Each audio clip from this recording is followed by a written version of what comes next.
میں نے اپنی پوری زندگی میں شاید ایک شخص بھی نہیں دیکھا یا آپ نے بھی نہیں دیکھا ہوگا جس نے کسی بچے کو یہ سکھایا ہو کہ بیٹا جھوٹ بولا کرو۔ بچپن سے ہمیں ظاہر ہے اس کا بالکل الٹ سکھایا جاتا ہے۔ ماں باپ کہتے ہیں سچ بولو، استاد کہتا ہے سچ بولو، مذہب کہتا ہے جھوٹ گناہ ہے، اخلاقیات کہتی ہیں سچائی سے کام لو، کہانیاں ہمیں بتاتی ہیں کہ جھوٹ بولنے والے کا انجام بہت برا ہے، معاشرہ جھوٹے آدمی کو قابل اعتماد نہیں سمجھتا۔ یعنی ہمارے ارد گرد تقریباً ہر اخلاقی ادارہ ہمیں ایک ہی سبق دیتا ہے، سچ بولو، جھوٹ مت بولو۔ تو پھر ایک بہت عجیب سوال پیدا ہوتا ہے جب کسی نے مجھے بتایا نہیں کہ جھوٹ بولنا ہے، کسی نے مجھے سکھایا نہیں، تو میں نے جھوٹ بولنا سیکھا کہاں سے؟ اور یہاں میری مراد صرف یہ نہیں ہے کہ شاید میں نے اپنے والدین کو جھوٹ بولتے دیکھا، دوستوں کو دیکھا، معاشرے کو دیکھا اور نقل کرتے ہوئے خود بھی جھوٹ بولنا سیکھ لیا۔ کیونکہ اگر جواب صرف امیٹیشن ہے تو یہ سوال حل نہیں ہوتا، صرف ایک نسل پیچھے چلا جاتا ہے۔ انہوں نے کس سے سیکھا؟ ان سے پہلے والوں نے کس سے سیکھا؟ اور اگر ہم یہی سوال پیچھے لے جاتے رہیں تو آخر کہیں نہ کہیں پوچھنا پڑے گا کہ پہلا جھوٹ کہاں سے آیا؟ اور شاید اس سوال کا جواب تلاش کرنے کے لیے ہمیں انسانی تاریخ سے بہت پیچھے جانا پڑے گا، شاید تب جب انسان موجود ہی نہیں ہو۔ کیونکہ فریب صرف انسان کی دنیا میں نہیں ہے، فطرت فریب سے بھری پڑی ہے۔ ایک مکڑی کو دیکھیے، وہ ایک انتہائی پیچیدہ جالا بناتی ہے، باریک، مضبوط اور اکثر ایسا کہ شکار کے لیے آسانی سے نمایاں نہ ہو، یعنی ٹرانسپیرنٹ۔ سوال یہ ہے کہ اگر شکار اسے بہت پہلے دیکھ لے تو جالے کا فائدہ ہی کیا رہے گا؟ یعنی اس کی افیکٹونیس کا ایک حصہ ہے فریب، یعنی آنے والے جاندار کو وہ خطرہ بر وقت پتہ نہ چلے۔ ایک چیتے کو دیکھیے، قدرت نے اسے غیر معمولی رفتار دی ہے، لیکن وہ ہر شکار کے سامنے کھڑے ہو کے اعلان نہیں کرتا کہ میں اب تمہیں پکڑنے آ رہا ہوں، بھاگو۔ وہ گھاس اور ماحول میں خود کو غائب رکھتا ہے، آہستہ آہستہ قریب پہنچتا ہے، فاصلے کو کم کرتا ہے اور پھر دوڑ لگاتا ہے۔ کیوں؟ کیونکہ صرف طاقت اور رفتار کافی نہیں ہے، اپنی موجودگی چھپانے کا فریب بھی ضروری ہے۔ کچھ جاندار ماحول کے رنگ میں گم ہو جاتے ہیں، کچھ کیڑے پتے جیسے دکھائی دیتے ہیں، کچھ جو بظاہر بے ضرر جاندار ہیں وہ ایسے رنگ یا پیٹرنز اختیار کرتے ہیں جو شکاری کو کسی خطرناک سپیشیز کا تاثر دینے لگتے ہیں۔ یعنی کہیں کیموفلاج ہے، کہیں میمکری ہے، کہیں ڈسٹریکشن ہے، کہیں سٹاکنگ ہے۔ ظاہر ہے اس فریب کو ہم انسانی معنوں میں جھوٹ نہیں کہہ سکتے۔ بھئی ایک کیڑا اگر پتے جیسا دکھائی دیتا ہے تو ضروری نہیں کہ وہ بیٹھ کر یہ منصوبہ بنا رہا ہے کہ آج میں پرندے کو دھوکہ دوں گا۔ چیتے کا کیموفلاج بھی کوئی اخلاقی فیصلہ نہیں ہے۔ ایوولوشن کے پاس نہ اخلاقی ضابطہ ہے، نہ سچ بولنے کا حکم، نہ جھوٹ سے پرہیز کی نصیحت۔ اس لیے یہاں زیادہ درست لفظ ہوگا ڈسیپشن، یعنی فریب۔ جھوٹ کو ہم اسی فریب سے سمجھ سکتے ہیں جو فطرت کے اندر ہے، کیونکہ انسانی جھوٹ اور فطری ڈسیپشن ایک چیز نہ ہونے کے باوجود ان کے درمیان ایک بنیادی مماثلت موجود ہے۔ دوسرے جاندار کو حقیقت کی مکمل انفارمیشن نہ ملنے سے مجھے فائدہ ہو سکتا ہے۔ زندگی کا بنیادی مسئلہ اخلاقیات نہیں تھا، زندگی کا بنیادی مسئلہ تھا سروائیول۔ کھانا حاصل کرنا ہے، خود کو خوراک بننے سے بچانا ہے، ساتھی حاصل کرنا ہے، اولاد پیدا کرنا ہے، اپنے وسائل محفوظ رکھنا ہے یا کرنا ہے، خطرے سے نکلنا ہے۔ اور جہاں انفارمیشن بقا پر اثر انداز ہونے لگے وہاں انفارمیشن چھپا لینا یا فریب کا سہارا لینا۔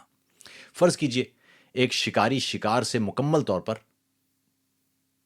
یا ایک یوں سمجھے کہ ایک شکار سمجھے، ایک شکار وہ شکاری سے وہ اس شکاری پر واضح ہو جائے، یعنی ویزیبل ہو، تو اس کے رنگ اسے دور سے نظر آئیں، یا اس کی حرکت پہلے سے اس کی جگہ بتا دے، یا اس کے پاس چھپنے کا کوئی طریقہ نہ ہو۔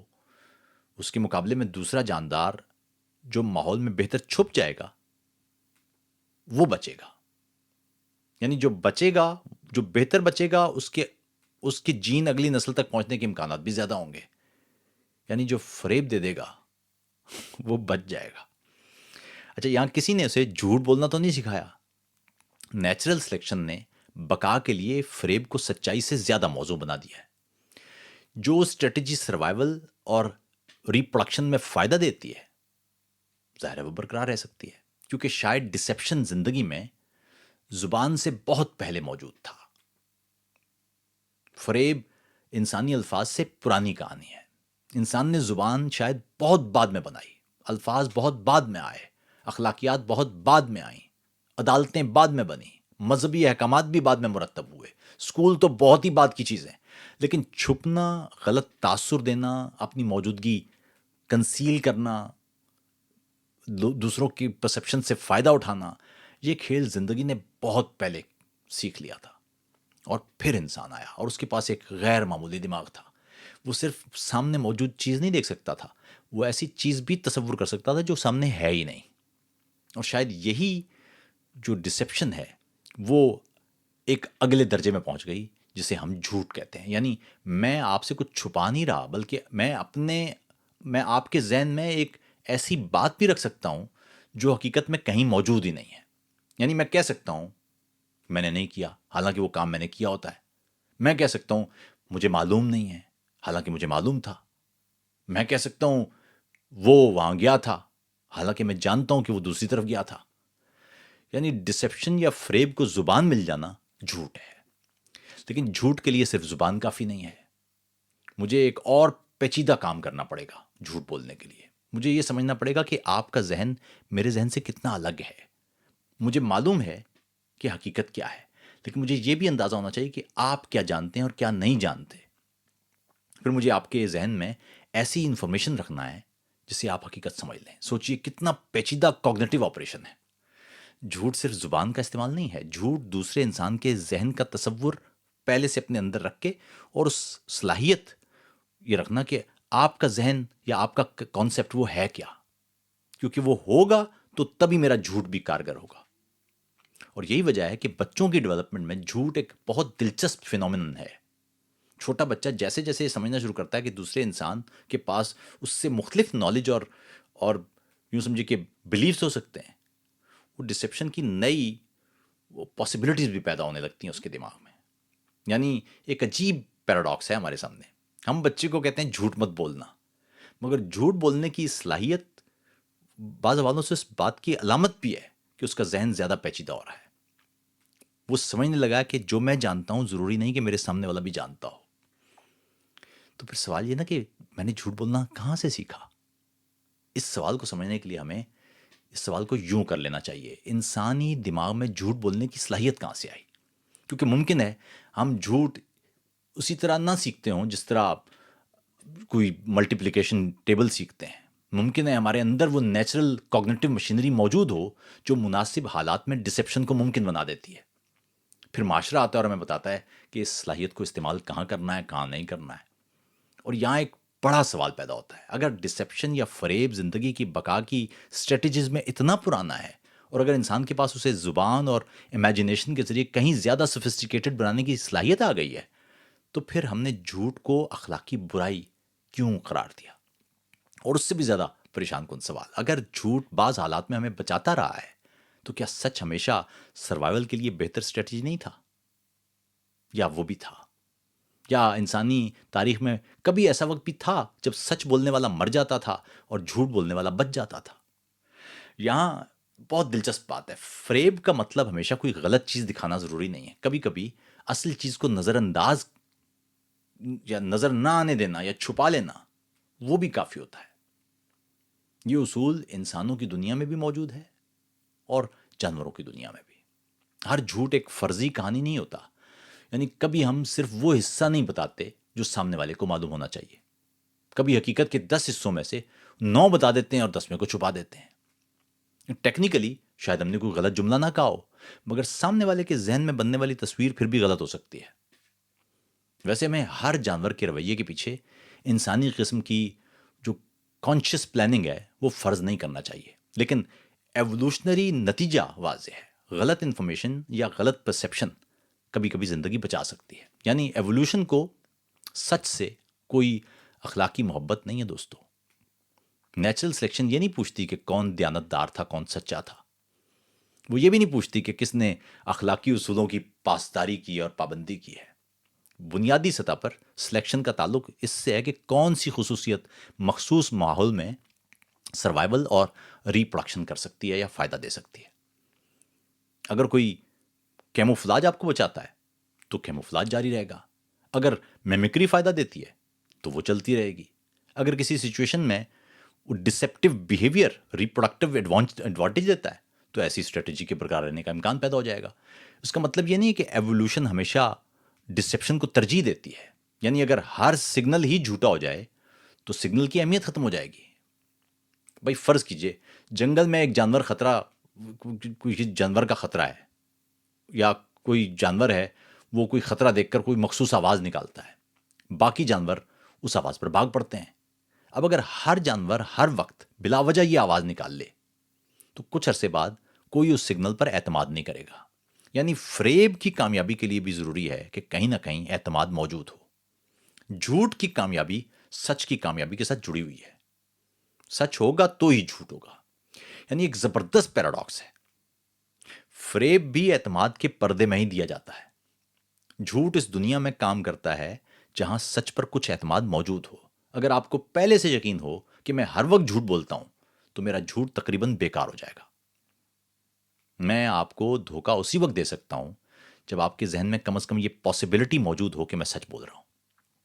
یعنی جھوٹ سچ کو مکمل طور پر ختم نہیں کر سکتا، کیونکہ جھوٹ کی اپنی افیکٹونس بھی کسی نہ کسی سطح پر سچ اور اعتماد کے نظام پر منحصر ہے. یوں سمجھیے کہ سچ کی موت جھوٹ کی بھی موت ہے. ہم انسانوں کا بڑا ایک عجیب مسئلہ ہے. ہماری بقا صرف ڈسیپشن سے ممکن نہیں ہے، ہمیں کوآپریشن بھی چاہیے. ہم کوئی طاقتور جانور تو تھے نہیں، نہ ہمارے دانت شیر جیسے ہیں، نہ ہماری رفتار چیتے جیسی ہے، نہ ہمارا جسم ہاتھی جیسا ہے، نہ پٹھے گوریلا جیسے ہیں. ہماری طاقت ہے کوآپریشن، اور کوآپریشن کے لیے درکار ہوتا ہے ٹرسٹ. اگر میں آپ کے ساتھ شکار پر جا رہا ہوں تو مجھے یقین ہونا چاہیے کہ آپ مشکل وقت میں بھاگ نہیں جائیں گے. اگر میں اپنا کھانا آپ کے پاس چھوڑ کر جا رہا ہوں تو مجھے کچھ اعتماد ضرور ہونا چاہیے کہ واپسی پر وہ مجھے مل جائے گا. اگر آپ مجھے بتاتے ہیں کہ دریا کے دوسری طرف خطرہ ہے تو مجھے فیصلہ کرنا ہے کہ آپ کی انفارمیشن قابل اعتماد ہے یا نہیں. یعنی انسانی ایوولوشن کے سامنے بیک وقت دو مسئلے تھے: دوسروں کا دھوکہ دینے کی جو صلاحیت ہے اس کو پکڑنا، یعنی ایک طرف تو دھوکہ دینا اور دوسرا اس دھوکے کو پکڑنا. دھوکہ دینے کی صلاحیت بھی اور دھوکہ پکڑنے کی صلاحیت بھی. اور یہاں سے ایک ایوولوشنری عام ریس جیسے شروع ہوئی. میں بہتر جھوٹ بولوں، آپ بہتر جھوٹ پکڑیں. میں اپنا ارادہ بہتر طریقے سے چھپاؤں، آپ میرے چہرے، آواز اور رویے سے میرے ارادے کو سمجھنے کی کوشش کریں. میں آپ کے ذہن کا اندازہ لگاؤں، آپ میرے ذہن کا اندازہ لگائیں. اور شاید یہی وجہ ہے کہ انسانی سماجی ذہانت بے حد پیچیدہ ہے. ہم صرف دنیا نہیں پڑھتے، ہم ایک دوسرے کو بھی پڑھتے ہیں. آپ کسی شخص سے پوچھتے ہیں سب ٹھیک ہے، وہ کہتے ہیں ہاں بالکل، مگر آپ اس کے چہرے کو دیکھ کر فوراً پہچان جاتے ہیں یا پہچاننے کی کوشش کرتے ہیں کہ نہیں کچھ تو ہے. یعنی آپ صرف اس کے الفاظ نہیں سن رہے، آپ آواز کا اتار چڑھاؤ دیکھ رہے ہیں، چہرے کے تاثرات جانچ رہے ہیں، خاموشی، کانٹیکسٹ، ماضی کا رویہ، یعنی کتنی چیزیں ہیں جو ہم ملا کر الفاظ کے پیچھے چھپے منظر دیکھ لیتے ہیں. ایوولوشن نے ہمیں ڈسیپشن نہیں دی، اسکیپٹزم بھی دیا ہے. اور یہ اسکیپٹزم یہ اس لیے بھی ضروری ہے کہ ہم اس دوسرے کی صلاحیت پر سوال کر سکیں، سچ نہ مان لیں. یعنی اگر میں کچھ بول رہا ہوں اور آپ اس کو حرف بحرف درست سمجھتے جا رہے ہیں تو پھر تو آپ ڈسیو ہو جائیں گے. میں کچھ بول رہا ہوں اور آپ کو اس پر اختلاف کرنا چاہیے، یا کم سے کم اختلاف آپ کے اندر پیدا ہونا چاہیے، سوال پیدا ہونا چاہیے کہ ہو سکتا ہے یہ جھوٹ بول رہا ہو سکتا ہے یہ بات درست نہ ہو. تو پھر ایک بیلنس بنتا ہے، یعنی پھر ہے ایک مناسب معاملہ. اور پھر ایک اور چیز ہے انسان کی زبردست امیجنیشن. انسان صرف سامنے کی حقیقت نہیں چھپاتا، وہ نئی حقیقت گھڑ لیتا ہے. یعنی جھوٹ انسان کے لیے صرف سروائیول اسٹریٹجی نہیں، ایک تخلیقی عمل بھی ہے. بھئی سچ بولنے کے لیے مجھے کیا کرنا ہے؟ میرے سامنے ایک گلاس رکھا ہے، آپ پوچھتے ہیں میز پر کیا رکھا ہے، میں کہتا ہوں جی گلاس.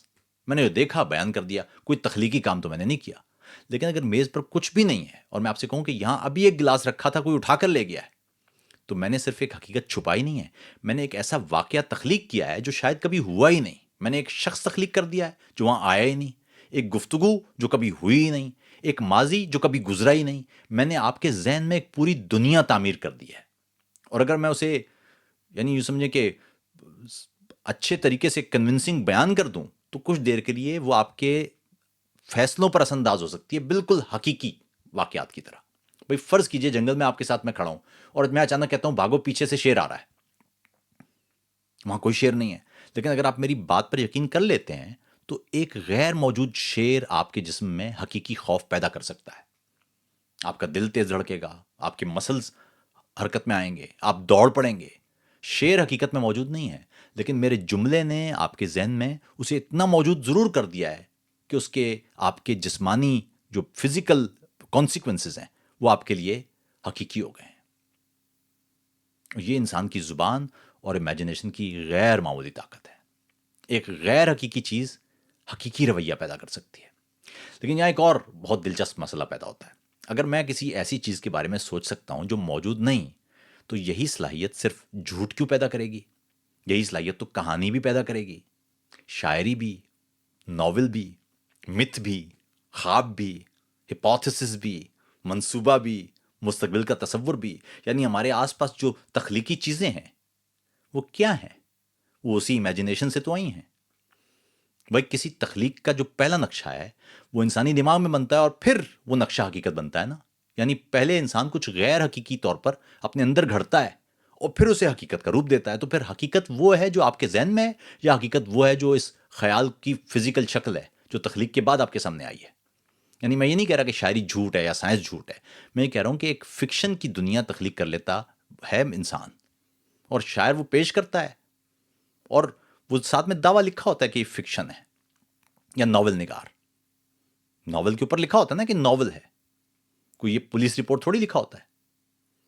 یعنی آپ کے سامنے ایک خیالی دنیا رکھی جاتی ہے، آپ کو بتایا جاتا ہے کہ یہ فکشن ہے، آپ کو معلوم ہوتا ہے کہ حقیقت نہیں ہے، مگر اس کے باوجود آپ اس خیالی دنیا میں چلے جاتے ہیں. وہ نسیم حجازی کے ہم لوگ تاریخ سمجھتے رہے، باہر لکھا ہوا تھا ناول، لیکن اس کو ہم تاریخ سمجھتے ہیں، کئی لوگ ابھی بھی سمجھتے ہیں. جھوٹ میں اصل میں ایک اضافی عنصر ہوتا ہے. یعنی میں چاہتا ہوں کہ آپ میری بات پر یقین کریں یا میری تخلیق پر یقین کریں. شاعری میں یہ عنصر نہیں ہے. میں نہیں چاہتا، میں شعر سنا رہا ہوں آپ کو، لیکن میں یہ تھوڑی چاہ رہا ہوں کہ آپ میرا گھڑا ہوا کچھ یا میرا محسوس کیا ہوا کچھ آپ اس کو ویسے ہی محسوس کریں. میرے پیچھے یہ کوگنیشن نہیں ہے کہ آپ ویسا کریں.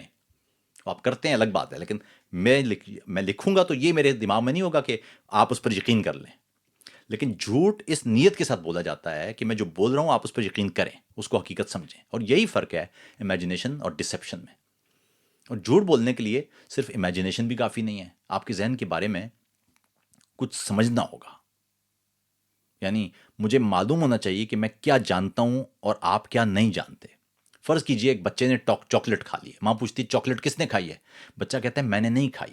اس چھوٹے سے جملے کے پیچھے ذرا دیکھیے تو اسے کتنی حیرت انگیز پیچیدگی ہے. یعنی بچے کو معلوم ہے کہ اس نے چاکلیٹ کھائی ہے، اور اسے یہ بھی سمجھنا ہے کہ ماں نے شاید اسے چاکلیٹ کھاتے ہوئے نہیں دیکھا ہے.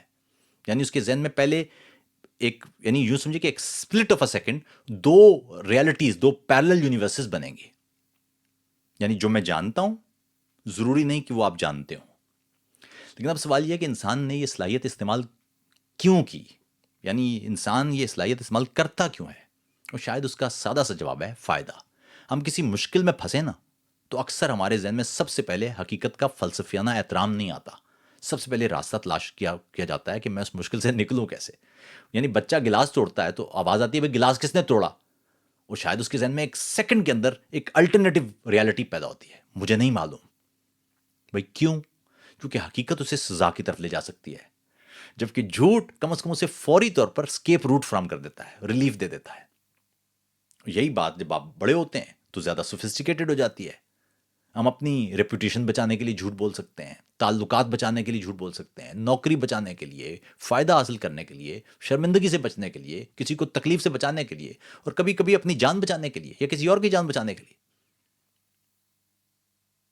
یعنی یوں سمجھیں کہ جب بھی آپ کسی مشکل میں ہو نا تو آپ کو ریسکیو کرنے کے لیے سب سے پہلے جھوٹ پہنچتا ہے. بھائی سوچئے، آپ سے ایک ایسا سوال پوچھا جائے جس کا جواب وہ سچ کی صورت میں آپ کے پاس نہ ہو. یعنی یوں سمجھیں کہ آپ سے کوئی سوال پوچھا جائے کہ آپ کو فوراً کوئی نقصان پہنچ سکتا ہے سچ کی صورت میں. وہ ذہن کتنی تیزی سے الٹرنیٹو ریالٹی پیدا کرتا ہے، بعض اوقات اتنی تیزی سے کہ بعد میں ہم خود حیران ہو جاتے ہیں کہ یہ جواب میرے دماغ میں آیا کہاں سے. لیکن جھوٹ اکثر شارٹ ٹرم سولوشن دیتا ہے، لانگ ٹرم پرابلم بن سکتا ہے. بھائی میں آج سزا سے بچ گیا لیکن کل جھوٹ پکڑا گیا تو اعتماد ہی ختم ہو جائے گا. یعنی کیسی دلچسپ بات ہے کہ ہم جھوٹ بھی مجبوری میں بولتے ہیں اور سچ بھی مجبوری میں بولتے ہیں.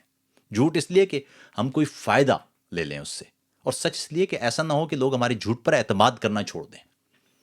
جھوٹ فرد کی مجبوری ہے اور سچ سماج کی.